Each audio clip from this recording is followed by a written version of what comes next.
Good afternoon. This is for Al-Nasser Rubio. He asked me if double integration method can be used for continuous beam and one support is fixed support and there are two other, I presume, roller supports. So if this is the case, even there are multiple other spans, the double integration method can be used.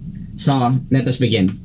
In this particular problem, let us begin with the required being the moment at support A, the reaction at A, the reaction at support B, and the reaction at support C. So let us draw them. This is your RC, this is your RB, this is your RA, and this is your moment at point A. Now, if we will cut our generalized section that is very near the right end here, and we call its distance from the left end as X. If this is X, this is 2 meters, so this is X minus 2. This is 3 meters, so this is X minus 3. So writing our generalized moment equation, we say that EI Y double prime is equal to the moment equation, the moment here. It would be minus MA plus RA times X minus 50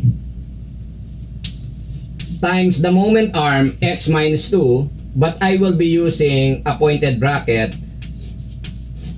then plus RB times X minus 3 minus due to uniform load whose W is 20, the moment here is W X squared over 2.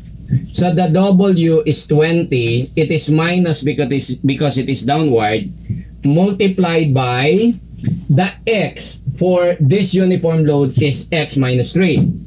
X minus 3 squared over 2. Okay? Please try to consult my video or my video clip lecture on moment equation. Okay? Alright. So this is your double integration Y double prime equation. Let me meanwhile call this equation I. Now if we will integrate this, integrating this, EI Y double prime, integral of Y double prime is Y prime, is going to be equal to minus MA integral of dx is X plus RA integral of X is X squared over 2 minus 50 integral of X minus 2 to the 1 is X minus 2 to the 2 over 2 plus RB integral of X minus 3 by power formula is X minus 3 squared over 2 minus 20 over 2, that is 10. Integral of X minus 3 squared is X minus 3, 2 plus 1, that is 3 over 3. We integrate without limit, so we must add a constant of integration. Let us call the constant of integration as A. Let me call this equation number 2. Okay? Now remember, the pointed bracket means the value will be 0 if this is negative. So that invention by civil engineers is to facilitate our computation or to minimize writing plenty of equations, because this part of equation is valid only when X is greater than 3. When X is less than 3, it's here, there is no uniform load yet. So the solution to that, in order to write only one equation, the generalized moment equation, is the use of pointed bracket. Okay? I repeat, if this is negative, it is considered 0 because it is not yet existing at that point. Okay? So, in here, we can already evaluate the value of A. Because at point A, remember, at A, x is 0. At A, our x is 0. Our y, the deflection is also 0. Our y prime is also 0. Y prime is dy dx, the slope of the tangent.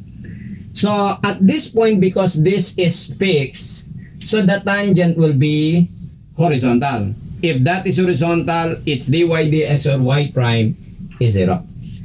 So setting that here, substituting x at x or at A, substitute x equals 0, y equals 0, y prime equals 0.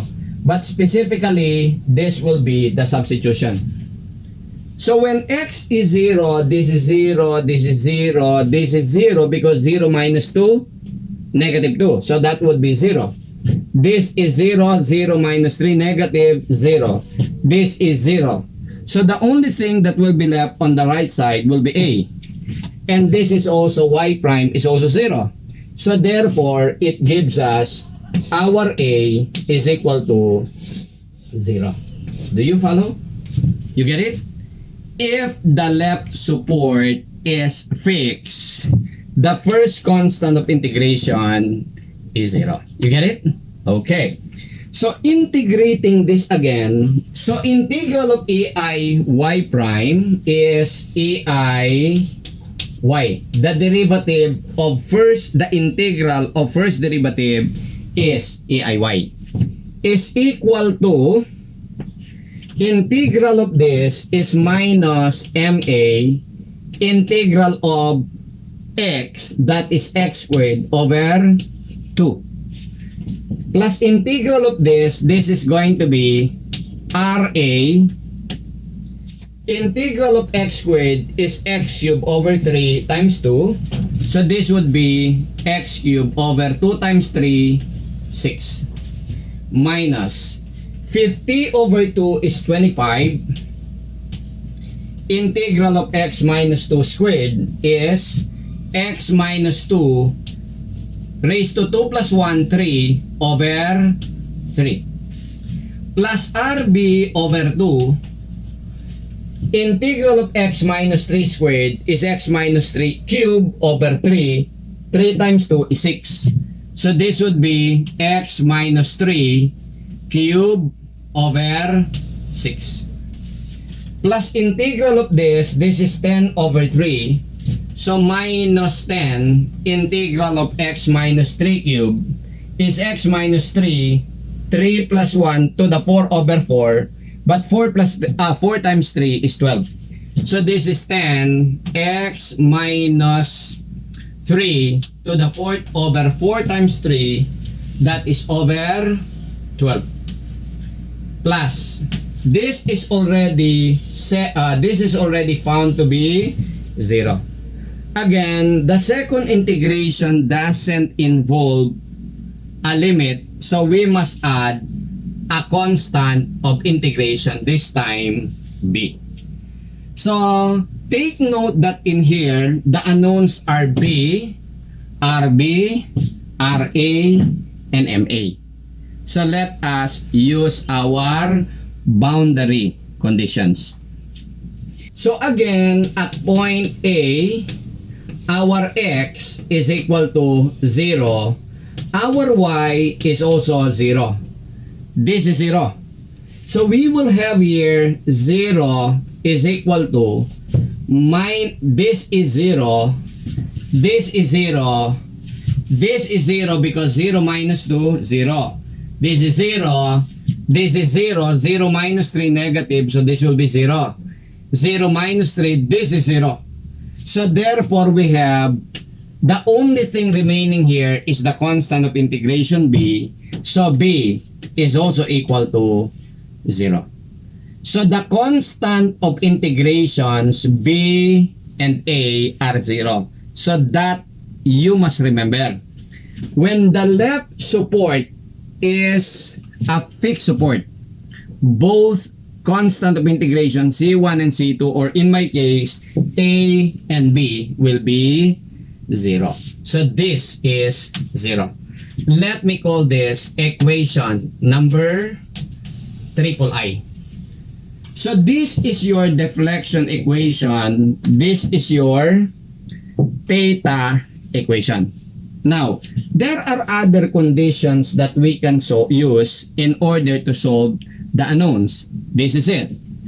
At point B, the support, our y is also 0. So, substitute that. At point B, what is your x? X, the distance from the left end of B is 3 meters.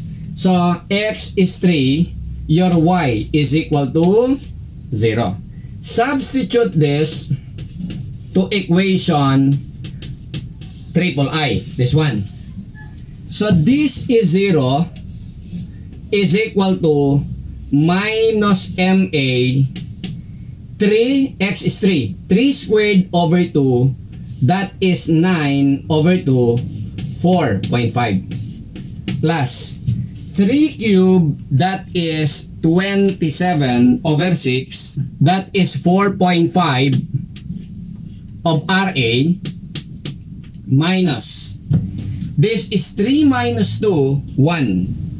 1 cubed times 25 over 3, so that is 8.33, so that is just 25 over 3. I will leave it as a fraction. Plus, this is 3 minus 3, this is 0. This is 3 minus 3, this is 0. B is 0. So, let me call now this as equation number 1. So, from here, we have an equation between RA and MA. Okay? Now, finally, at point C, another point of support. So because that is support, our deflection there is 0. So at point C, our x is, what is the distance of this from the left end? That is your x. That is 6. X is 6. Again, y is 0. Substituting this to deflection equation, that is equation 𝘃𝑖, this one, you have here 0 is equal to minus MA times x is 6. 6 squared, that is 36 over 2, that is 18, plus this is 6 cubed over 6, that is 36 RA, minus 25 over 3, 6 minus 2, 4 cubed. So that is 4 cubed times 25 divided by 3. So that is 1600 over 3. Plus 6 minus 3, that is 3 cubed. 3 cubed, 27 over 6. So that is 4.5. 4.5 RB. Then 6 minus 3, 3. 3 to the 4th times 10 over 12. So this is 67.5. So minus 67.5, and this is 0. I will have here an equation between RA, MA, and RB. Right? So let me simplify it here. Bringing this to the left, this is 18 MA. So move this to the left, minus 36 RA. Move this to the left, minus 4.5 RB. Then is equal to this plus this, negative 3605 over 6. Let me call this as equation number 2. So let me just rearrange this under this. So this would be 4.5 MA. When you move this to the left, positive. Move this to the left, minus 4.5 RA is equal to negative 25 over 3. So, this is this equation. Equation number 1. The unknowns are MA, RA, and RB. Right? As you can see here, we have two equations, but the unknowns are MA, RA, and RB. In our figure, we also do not know yet RC. So two equations here, but we have three unknowns in the two equations. MA, RA, RB. We need one more equation. Now, as you can see, so far what we use is the double integration equation. So EIY double prime is equal to the generalized moment equation. So let me have another equation between MA, RA, and RB. And that can be solved by how? What? We take summation of moment at C is 0. When we take summation of moment at C is 0, why C? So that RC will not be part of the equation, so that our unknowns will not increase in number. So the unknowns will just be RB, RA, and MA. So summation of moment at C is 0, taking clockwise moment positive. I have MA, but that is counterclockwise, so minus MA plus RA times the moment arm of RA to this is 6 plus RB times 3 minus 50 times the moment arm is, this is 1 meter plus 3, so that is 4 minus the moment of this uniform load about this is WX squared over 2. The X being from here to here is 3 meters. So W20, X is 3 squared over 2. So there are 1, 2, 3, 4, 5. 1, 2, 3, 4, 5. And this is going to be equal to 0. I will have an equation here between MA, RA, and RB. Let me simplify.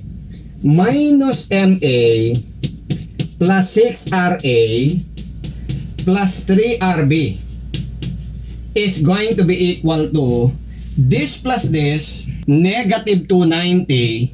To the right, this is positive 290. Equation number 3. 3 equations, 3 unknowns. Equation 1, equation 2, equation 3. We can input this in our calculator mode 5-2. Okay? And then input the coefficients of MA, of RA, RB, and the constant.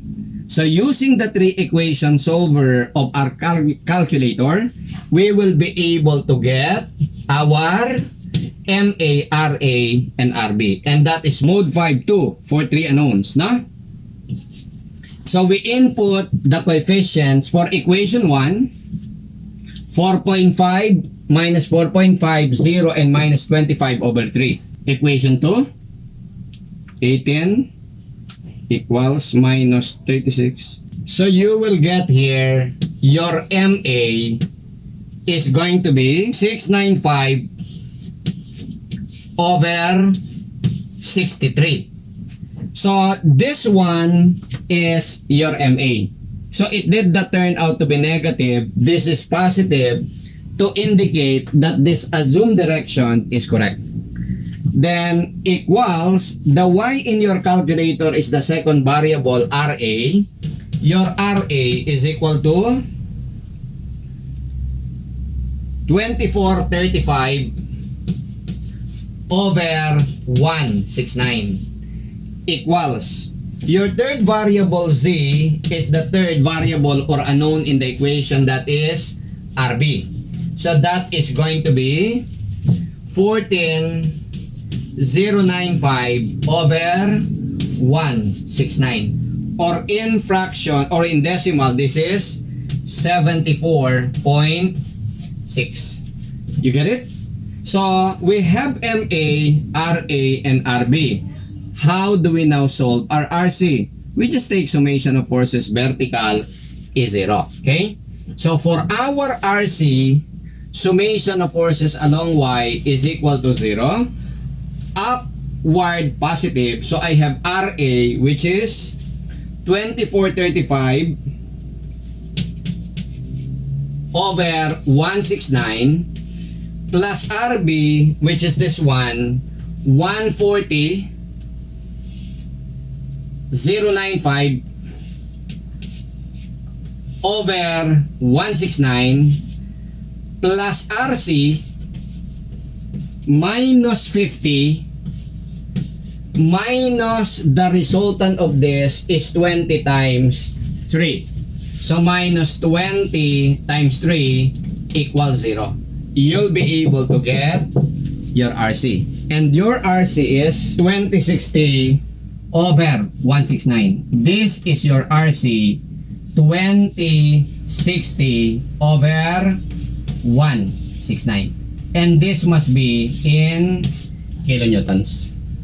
Now the beauty of this is once we already solved the unknowns, whatever deflection and wherever deflection you need, it's now comes very easy. For example, we want the deflection under the 50 kilonewton load. We want that. So at this point, let me call this point D. Our X here is what? 2 meters. That is your X. So we want the deflection at point D. So we will go to the deflection equation, the EIY equation. That is equation 3. So at point D, our X is 2 meters. All we need to do is substitute 2 for X here. And the corresponding values of your RA, RB, and MA. So therefore, we will have EIY at point D is equal to minus MA. What is MA? 695 minus 695 over 63 times 2 squared over 2, that is 2, plus RA, your RA is 2435 over 169 times 2 cube over 6. So 2 cube over 6 is 1.33 or 4/3. Okay? Now minus, this is 2 minus 2, 0. 2 minus 3, negative 1, but this is a pointed bracket, 0. 2 minus 3, negative 1, this is a pointed bracket, 0, B is 0. So your EIYD is this. So that your Y at D is going to be equal to negative 2.85 over EI. So this is going to be the deflection at point D. So the rest will just be substitution. If you want to find the rotation at point D, so substitute this, substitute X is 2 in the rotation equation, that is equation double I here, where you will get Y double prime, the tangent of theta at D. Remember, for small angle, the tangent of angle, that is theta, the tangent of theta and theta, provided that theta is expressed in radians, they are numerically, practically equal. Do you follow? So the beauty of double integration method, it is a little bit tedious because of the evaluation of unknowns, but the beauty is no elastic curve to be drawn, no tangent lines to be drawn, no complicated equations to be set up. This is just mechanical procedure, and once you already solve A and B, the rest will be easy. You get it? So I hope Mr. Al-Nasir Rubio, I was able to answer your question. By the way, thank you for the question, Mr. Al-Nasir. You give me the opportunity to share what I know, what God had given me. These are not mine. I don't claim any credit for this. These are all God-given. Siya lang ang meron. Sabi nga, anong meron tayo na hindi ibinigay. So lahat ng meron tayo, ibinigay lang ng Panginoon. So hindi tayo pwedeng magmalaki, pwede lang tayong tumulong, pwede lang tayong mag-share. So yung mga hindi pa nakaka-enroll sa coaching program natin, humabol po kayo. Almost 50% po ng lumabas sa design na ulit. Kaya ini-encourage ko kayo na mag-attend po ng final coaching natin. Kesa naman po magsisi tayo, huli na. Sayang po.